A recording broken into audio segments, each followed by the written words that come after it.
ትዝላችሁ እንደሆነ ትምህርት ቤት ሳለን የማይጠፋ እንጠቀመው እንግሊዘኛ ቃል ነበር። እሱ ምንድነው? go የሚለው የእንግሊዘኛ ቃል go ሁሉ ጊዜ እንጠቀመው ነበር። ምን ስንል ለምሳሌ I will go to school I will go home ብለን ልንጠቀመው እንችል ነበር። ታዲያ ይሄን መጠቀሙ እኮ ክፋት የለውም። አሁንም ልንጠቀመው ችግር የለውም። ግን እንግሊዘኛችን መሻሻል አለበት።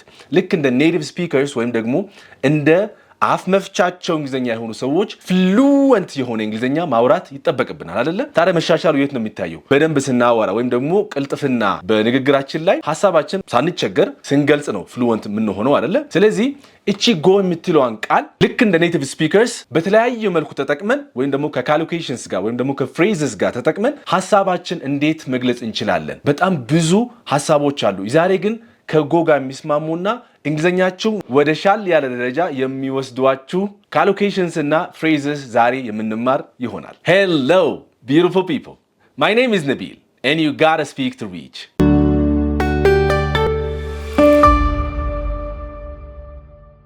አብዛኞቻችን በህይወት ሳለን የሆነ ሰዓት ላይ የሆነ ነገር ክሊክ ያደርጋል ወይም ደግሞ የሆነ ነገር ሐሳባችን ላይ ይመጣና አይ መቀየር አለብኝ፣ ይሄማ ህይወቴ እንደዚህ መቀጠል የለበትም፣ የተሻለ ለውጥ ማግኘት አለብኝ።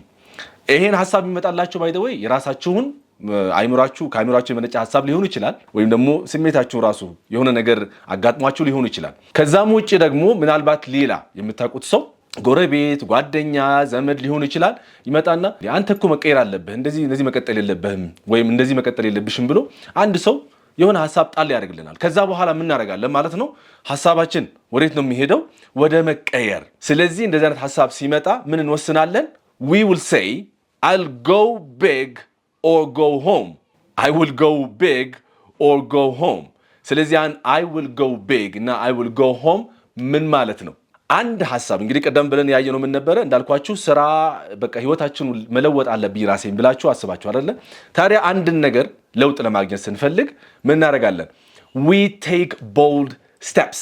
bold steps ማለት ነው ትንሽ ደፈር ያሉ እርምጃዎች እንወስዳለን ወይም ደግሞ ሪስኮች እንወስዳለን። ስለዚህ ይሄን ሐሳብ ምንድነው? ወይ ሪስክ ውሰድ አሊያም ደግሞ ቶታሊ ምንም አይነት ሪስክ እንዳትወስድ። ስለዚህ ወይ ሪስክ ውሰድ አሊያም ደግሞ go home ማለት ነው። ስለዚህ go big ማለት ነው ትልቅ ሰው መሆን ማለት ነው ወይም ትልቅ ነገር መሆን ነው። or go home ስለዚህ ወይ ቤት ቀርተህ ቀጥል አሊያም ደግሞ ሪስክ ወስደህ ትልቅ ሰው መሆን ትችላለህ ማለት ነው። So let's see an example. If you're going to start a business, go big or go home. If you are going to start a business, go big or go home. አሁን ይሄንን ጓደኛችሁ እንደዚህ መጣና አላችሁ if you're going to start a business ስራ መጀመር ከፈለክ ወይም ደግሞ የሆነ ስራ አስባችሁና ያ ስራ መጀመር ከፈለክ go big or go home ስለዚህ ሪስክ መውሰድ አለብህ አሊያም ደግሞ ቶታሊ አትጀምረው ስራ እያላችሁ ነው ማለት ነው። got it?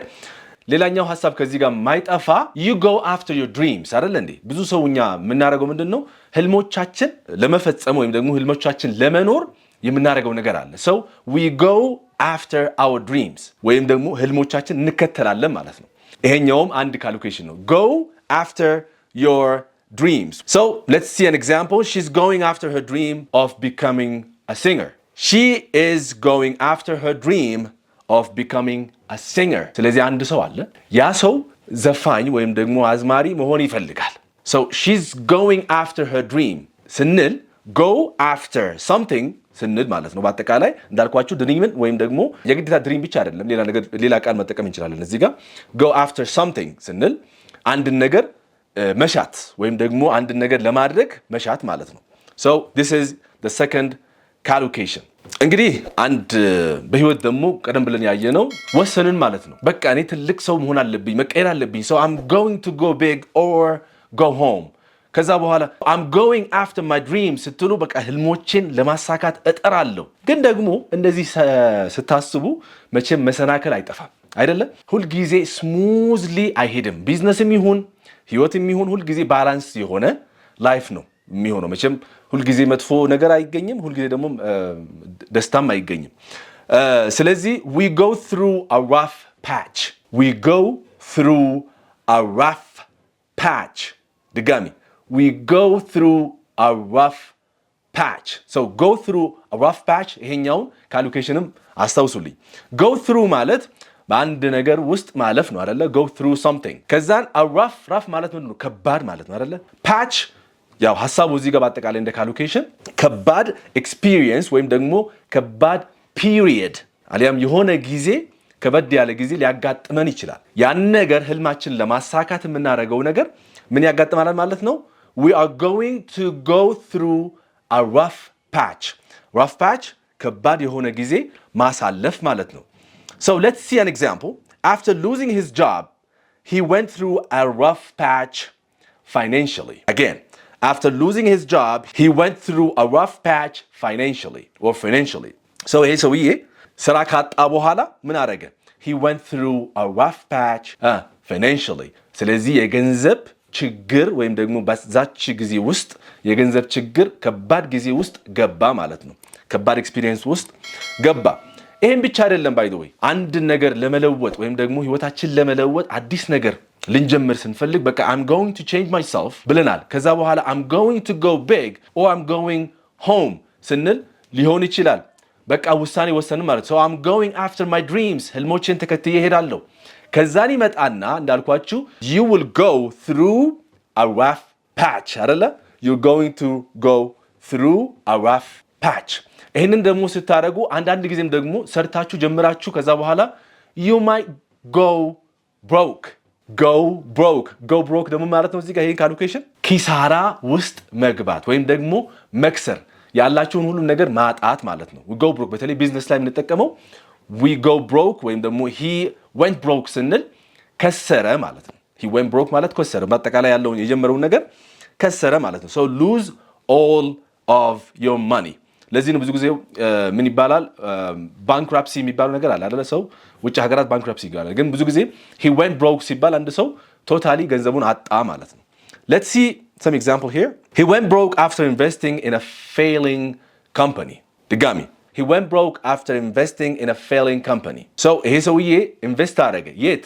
ትርፋማ ያልሆነ ድርጅት ላይ ኢንቨስት አደረገ። failing company ማለት ትርፋማ ያልሆነ ድርጅት ማለት ነው። ኢንቨስት አደረገ። ከዛ በኋላ ኢንቨስት በማድረጉ ምን አደረገ? he went broke ከሰረ። ያስገባው ነው ኢንቨስት ያደረገውን ገንዘብ በሙሉ ምን አደረገ? ከሰረ ማለት ነው። ሰው ማሰብ ያለብን ቼንጅ ማድረግ ስንፈልግ ብዙ ችግሮች ያጋጥሙናል። ችግሮች ሲያጋጥሙን እንዴት ኦቨርካም እናደርጋቸዋለን? ከዛ በኋላ ምን ህይወታችን ለመለወጥ እንተጋለን አይደለ? ብዙ ችግሮች ሲያጋጥሙን we went through a rough patch ከዛ በኋላ we went broke ወይም ከሰርን። ግን ከዛ በኋላ ምን እናደርጋለን? ትንሽ ለማሻሻል ያለንን ችግሮች አይተን ምን እናደርጋለን? we go from strength to strength after improving ourselves ወይም ደግሞ ራሳችን ስናሻሽል ችግሮቻችን የት ነበሩ? ከዛ በኋላ ምን እናደርጋለን? we go from strength to strength። አያችሁ ይችን ካልኩሌሽን go from strength to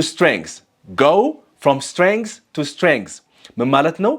improve continuously ማለት ወይም ደግሞ ቀጣይነት ያለው የመሻሻል ማለት ነው። ምክንያቱም ብዙ ነገር አይተናላ፣ ብዙ ውድቀቶች አይተናላ። ድሪማችን ወይም ደግሞ ህልማችን ለማሳካት በዚህ መልኩ እንቀጥላለን ማለት ነው። let's see an example with this calculation። ከዚህ ካልኩሌሽን ጋር የሚገናኝ አንድ ኤግዛምፕል እንመልከት። her career has gone from strength to strength since she launched her startup። ድጋሚ her career has gone from strength to strength since she launched her startup። ስለዚህ ስታርታፕ ማለት ነው እዚህ ጋር ስታርታፕ ብዙ ጊዜ ትናንሽ ቢዝነሶች ለዚህ ነው ቅርብ ጊዜ እንደውም ኢትዮጵያ ውስጥ የሆነ ኢኒሺየቲቭ ተጀምሮ ነበር የስታርታፕ የመደገፍ ማለት ነው። ስታርታፕ ማለት ትናንሽ ቢዝነሶች ገና ጀማሪ የሆኑ ቢዝነሶች ጥቃቅንና አነስተኛ ብለን የምናስባቸው ማለት ነው።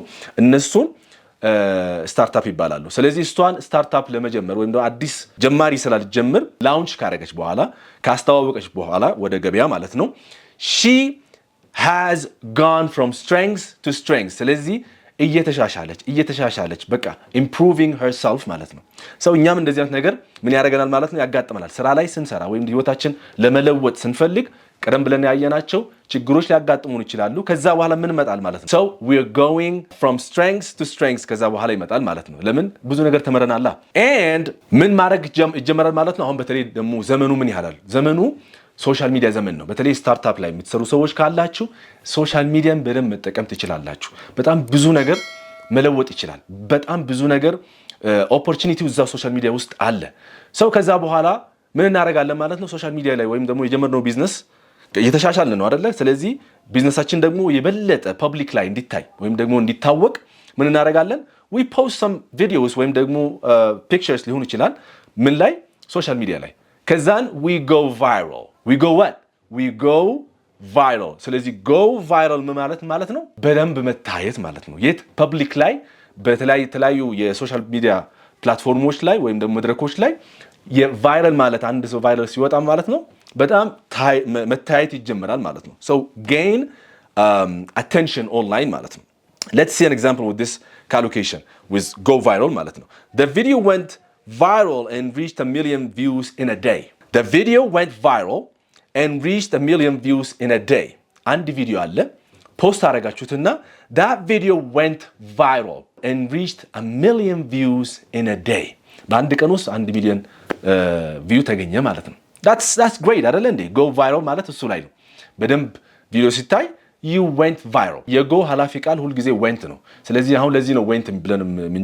እናደርገው ለምን ሐላፊ የሆነ ነገር we went viral ስንል በደንብ ታይተናል ቪዲዮ ማነው ኦንላይን ላይ በደንብ ታይተናል ሶሻል ሚዲያ ላይ ማለት ነው እንዲህ ሆኖ ሳለ ቢዝነስ ላይ ደግሞ ማይጠፋ ነገር የሚያጋጥሙ ነገሮች እርግጠኛ ነኝ አብዛኞቻችሁ አጋጥሟችሁ ሊሆን ይችላል ቢዝነስ ዓለም ላይ ሊሆን ይችላል ወይም ደግሞ በኖርማል ህይወት ላይ ሊሆን ይችላል አንዳንድ ጊዜ የማጠብቋቸው ወይም ደግሞ እንዲህ ያረጋሉ ብላችሁ ማጠብቋቸው ሰዎች ይኖራሉ እነዚህ ሰዎች ከጀርባችሁ ሄዶ ምን ያረጋሉ እናንተን ለመውጋት ወይም እናንተን በቃ ወደ ኋላ ለመጎተት የማያረጉት ጥረት የለም እነዛን ሰዎች ምን ያረጋሉ they go behind our back they go behind our back so go behind someone's back ምን ማለት ነው go behind someone's back የሰውን ጀርባ ሄዶ ምን ማለት ነው betray ማለት ነው betray ማለት መካድ ማለት ነው ሰዎችን የመካድ ነገር የሚባለው ከጎ ጋር የሚስማማው ነገር ይሄ ምንድነው go behind someone's back so he went behind my back and betrayed me ስንል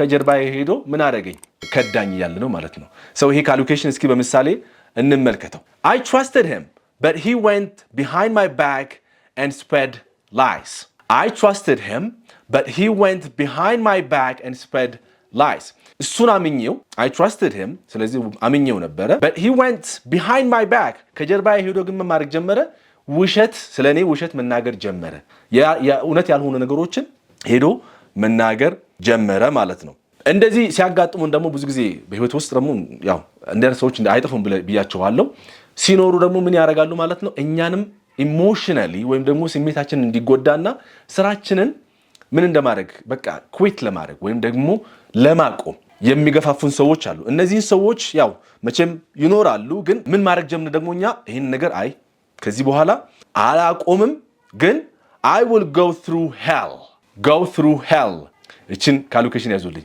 go through hell አንድ ነገር በሆነ ነገር ውስጥ ማለፍ ብያቸዋለሁ go through ማለት ነው hell ሲባል ያው ገሃነም ነው እናውቀዋለን ግን ገሃነም አይደለም ትርጉሙ እዚህ ጋር ምንድነው በጣም ከባድ የሆነ ሁኔታዎችን ማሳለፍ ይተበቀብናል አንዱ በህይወታችን ከባድ የሚሆነው ነገር ከሥራ ውጪ ሳይሆን በሰው የመካድ ነገር ሲኖር ከባዱ ነገር እሱ ይመስለኛል እኔ ለሰው ልጅ እንዲያዝን ወይም ደግሞ እንዲሰበር የሚያደርገው ሰው ሲክደው ነው በጣም በተለይ የሚያከብረው ሰው የሚወደው ሰው ወይም ቅርብ የሆነ ሰው ሲክደው ምን ያደርጋል ይናደዳል ያ ሰው ስለዚህ you will go through hell በተለይ እንደዚህ አይነት ነገሮችን ኤክስፒሪየንስ ስታደርጉ ማለት ነው so አሁን እስካሁን ድረስ በተመለከትነው እሺ ኤግዛምፕል እንመልከት ከዚህ go through hell ላይ he went through hell but now he's stronger than ever he went through hell but now he is stronger than ever ይሄ ሰውዬ በጣም ከባድ ሁኔታ ውስጥ አልፏል ሰው ክድቶት ሊሆን ይችላል ወይም ብዙ ነገሮችን አጥቶ ሊሆን ይችላል ወይም ሰዎችን አጥቶ ሊሆን ይችላል so he went through hell ስንል but now he's stronger than ever አሁን ግን ከነበረው በላይ ጠንካራ ሆኗል እያለ ነው ማለት ነው you got it ስለዚህ እስካሁን ድረስ ያየናቸው ካልኩሌሽንስ ወይም ደግሞ ከጎ ጋር የሚገናኙ አያችሁ አሁን እንግሊዘኛችሁ በዚህ ማሻሻል ትችላላችሁ ማለት ነው እንግዲህ በታሪክ ነው የነገርኳችሁ እንዴት ሰው ልጅ እንዴት እንደሚያልፍ አትሊስት ከኛ ጋር የሚገናኙ ነገሮችን ወደ ተግባር እንድትወስዷቸው ነው አሁን እስኪ እንመልከት መጀመሪያ ላይ ያየነው go after your dreams ብለናል አይደለ go after your dreams ማለት ነው የሆነ ነገር ህይወታችን ለማሻሻል ወደ ህልሞቻችን ወይም ህልሞቻችን መከተል ማለት ነው go through a rough patch ከባድ ኤክስፒሪየንስ ማሳለፍ ማለት ወይም ከባድ ጊዜ ማሳለፍ go viral ማለት ነው ምን እንጠቀማለን ማለት ነው to become popular ማለት ነው ወይም ደግሞ ታዋቂ ለመሆን ኦንላይን ላይ የምንጠቀመው go viral go behind someone's back ወይም ደግሞ go behind my friend's back or ምንም ሊሆን ይችላል go behind someone's back ምን ማለት ነው አንድን ሰው ከጀርባ ሄዶ የመውጋት ወይም ደግሞ ምን ማድረግ የመካድ የመጉዳት ማለት ነው በሌላ መልኩ ከዛን go from strength to strength ምን ማለት ነው ከimproving continuously ማለት ወይም ደግሞ ቀጣይነት ያለው የመሻሻል ነገር ይመጣል ማለት ነው ሰው እነዚህን ነገሮች ከጎ ጋር የሚገናኙ ካልኩሌሽንስ ምንላቸው በለት ተለት ህይወታችን መጠቀም የምንችላቸው ሐረጎችም ወይም ካልኩሌሽንስ ብለን የምንጠራቸው ነገሮች ናቸው ያካፈልኳችሁ ዛሬ ስለዚህ እናንተም ይሄን እነዚህ የነገርኳችሁ ካልኩሌሽንስ አጠር ያለች ነገር በህይወታችሁ ውስጥ ያጋጠማችሁ አሁን እንግዲህ ትንሽ ታሪክ ነገራችኋለሁ በሁላችን ታሪክ ብለን ብናስበው ማለት ነው እናንተም ደግሞ ያጋጠማችሁ ነገር እነዚህ ነው ያየናቸው ከጎ ጋር የሚገናኙ ካልኩሌሽንስ በኮሜንት ላይ አጠር ያለች ነገር ብዙም ሳትቸገሩ ማለት ነው አጠር ያለች ነገር በኮሜንት ላይ ጻፉልኝ ያጋጠማችሁ በህይወታችሁ ያጋጠማችሁ ከነዚህ ጋር የሚገናኙ ወይም ተጠቅማችሁ ወደ ምሳሌ ቀይሩና ወደ ኮሜንት ላይ ጽፉልኛላችሁ የዛሬው ትምህርት ከተመቻችሁ እና ጥሩ ሆኖ ካገኛችሁት ሰብስክራይብ ማድረጋችሁ እንዳትረሱ ሰብስክራይብ ካደረጋችሁ ሰየው ካላደረጋችሁ ግን ሰብስክራይብ አድርጉና So we say in English go subscribe አያችሁ አሁንም ይሄኛው መጠቀም እንችላለን go subscribe ማለት ነው go subscribe ማለት ሄዱና subscribe አድርጉ ማለት ነው got it so subscribe to this channel and like this video if you like the video okay so ይሄንን እንድታደርጉ በትህትና ጠይቃችኋለሁ የዛሬው ትምህርት በዚሁ ተጠናቀቀ እንደተመቻችሁም ተስፋ አደርጋለሁ በሚቀጥለው ደግሞ አዲስ ትምህርት ይዤላችሁ እመጣለሁ እስከዛው በቸር እንቆይ ሰላማችሁ ይብዛልኝ